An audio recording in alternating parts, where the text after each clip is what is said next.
Immutep is a biotech company. We are active in two very large disease areas. On the one hand side, oncology, and on the other hand side, autoimmune diseases. We are globally active with our headquarters in Sydney at Australia Square, and subsidiaries in Germany, France, and the legal entity also in the United States. We have late-stage clinical trials, either started or planned. We have been presenting a lot of exciting data. A little bit I will show you here during the presentation, and new data is coming up very, very soon. Also, as a part of our DNA, we have been teaming up with a big pharmaceutical industry. You can see a few of the names on the left-hand side, like Novartis or Merck or Pfizer and others. Now, the most important characteristic is that we are leading the LAG-3 space, a validated immune checkpoint. There are different immune checkpoints, and many of you know PD-1, you see here in mid of this page. On PD-1, multi-billion-dollar blockbuster drugs are based. And it is a paradigm shift the way you treat cancer patients today. And it started back in 2011 with anti-CTLA-4, then PD-1 in 13-14, and now in 21-22, LAG-3, where a first product has been approved, a product from Bristol Myers Squibb. So there are immune checkpoints. Some of those are validated, and LAG-3 is the newest one. And it took actually more than 7 years to have this very, very important event. So it's commercially very relevant. It's clinically very relevant. And we are leading actually regarding the LAG-3 space. You see also that the LAG-3 space is characterized by an increased number of patients and clinical trials, scientific publications, so an increased interest from the clinical community, scientific community, pharmaceutical and biotech community. And there are a few players around LAG-3, including the big pharmaceutical industry, but no company has that many programs as Immutep. And Immutep is also the only LAG-3 pure play. First part of our pipeline, we have 4 different programs, 2 in oncology and 2 in autoimmune diseases. You see here Eftilagimod alpha on the top mid of this page, which we have in different clinical trials in metastatic breast cancer, head and neck cancer, non-small cell lung cancer, partly in collaboration with the industry. So with Merck US, Merck Germany, or Pfizer. And we out-licensed Eftilagimod years ago to EOC Pharma in China. So the full arm of Chinese development is funded by EOC Pharma. We are collecting milestone payments and royalties. Then at the bottom of this page, you see a program called IMP761. Position in autoimmune diseases. It's a preclinical stage. It was a very good publication in Journal of Immunology a while ago. And in October last year, also a publication about IMP761 in juvenile arthritis. You see also that we are addressing very, very large markets. Second part of the pipeline, everything you see here is fully paid for by our licensees, Novartis and GlaxoSmithKline. Novartis is running 5 clinical trials. We hope for data updates throughout this year.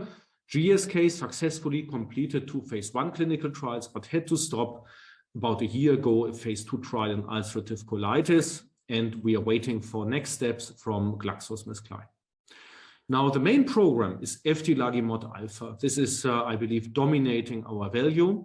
And it's about antigen-presenting cell activation in oncology.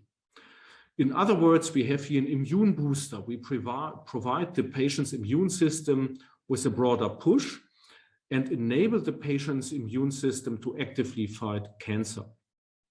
We do this in a unique way with an MHC class II agonist. So we use LAG-3 as a tool to activate the immune system. We have a very good safety profile, encouraging data, low cost of goods, very important in terms of the pharmacoeconomical debate, drug pricing, etc. Of course, we have intellectual property and clinical experience. Here's an overview slide. You see that we conduct and partly finished a number of different clinical trials, and I believe it's important to have multiple different clinical trials addressing different indications, different forms of the cancer disease, and also in different combinations. A bit of data from this clinical trial here in collaboration with Merck, TACTI-002, a phase 2 clinical trial. The keynote designation from Merck is 798, 3 different indications: first-line non-small cell lung cancer, second-line non-small cell lung cancer, and second-line head and neck cancer, unselected for PD-L1. PD-L1 is a biomarker which is important to assess if a patient is likely to respond to anti-PD-1 therapies, such as Keytruda, or if the patient is not responding, suboptimally responding, or responding potentially very well. And we, in this clinical trial here, recruited all patients. It's a combination of FD plus Keytruda in the US and Australia and different European countries, fully recruited 189 patients with center of gravity on first-line non-small cell lung cancer.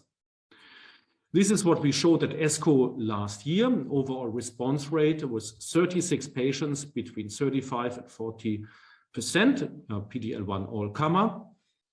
And now at this year's ESCO, so in early June, practically in a few days from now, we will show the data set from 114 patients. So extremely important.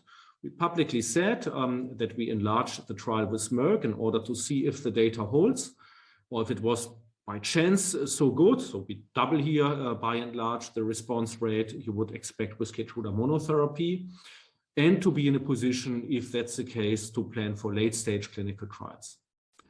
We presented data at the ESMO lung cancer conference earlier this year. Also very encouraging signal. First cut of the data with 2 responses, which is okay, but a very good disease control rate, and for patients, most importantly, promising overall survival signals. So at the 6 months landmark, more than 70% of patients have been alive.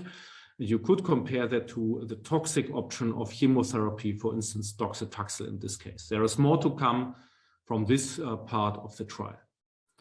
Second-line head and neck cancer, we have been showing an overall response rate of 30%. So again, we doubled what you would typically expect with Keytruda. Long-term, deep and durable responses, very promising overall. And this prompted us and Merck to go into the next clinical trial in head and neck cancer. Here, first-line, a randomized trial, which is actively recruiting. So we test here Keytruda versus Keytruda plus Eftilagimod and a small satellite cohort, which is not randomized. 154 patients. We hope that this trial will be recruited till about early next year. And of course, data is coming as well. You could expect that from second half of this year ongoing. And if the data is very good, it's a registration relevant clinical trial. IMP 761. So we are switching now fields to autoimmune diseases. IMP 761, being at preclinical stage, is addressing potentially the root cause of more than 90% of autoimmune diseases. So these are the autoimmune effector T cells. So practically in autoimmune diseases, our own immune system is attacking our own organs.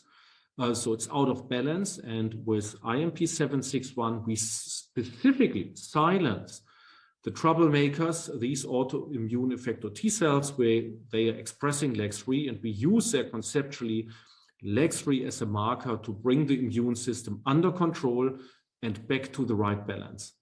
We are currently GMP manufacturing IMP 761. Hope that this will be finished in a few months from now so that we can go to toxicology studies and be ready for clinical development sometime next year. The outlook. First of all, the LAG-3 space has been clinically validated at ESCO last year. It has been commercially validated by the FDA approval in March this year. I expect the BMS drug to be approved in Europe mid of this year, maybe in July, maybe in August. And more importantly, Immutep continues to deliver very exciting data. out of our ongoing clinical trials. Next stop is ESCO, the world's largest clinical oncology conference. We have an oral presentation, so it's super important. And if this goes well, and if what we are presenting is positive, I believe this will open up a variety of different options. Other points will come as well. Also, in the second half of this year, we are going to present data. We are working on the manufacturing scale up, so have also exciting times ahead there. So Immutep is a leader in the space in validated immune checkpoint. We have 4 leg-3 programs, multiple big pharma partnerships. We are very well funded with more than 87 million Australian dollars cash on bank end of last quarter. So we are in a strong position, no need for short-term financing. And we are here to deliver. We approach drug development in a very fundamental way. And with that, I can thank you a lot. Thanks, Tim, and back to you.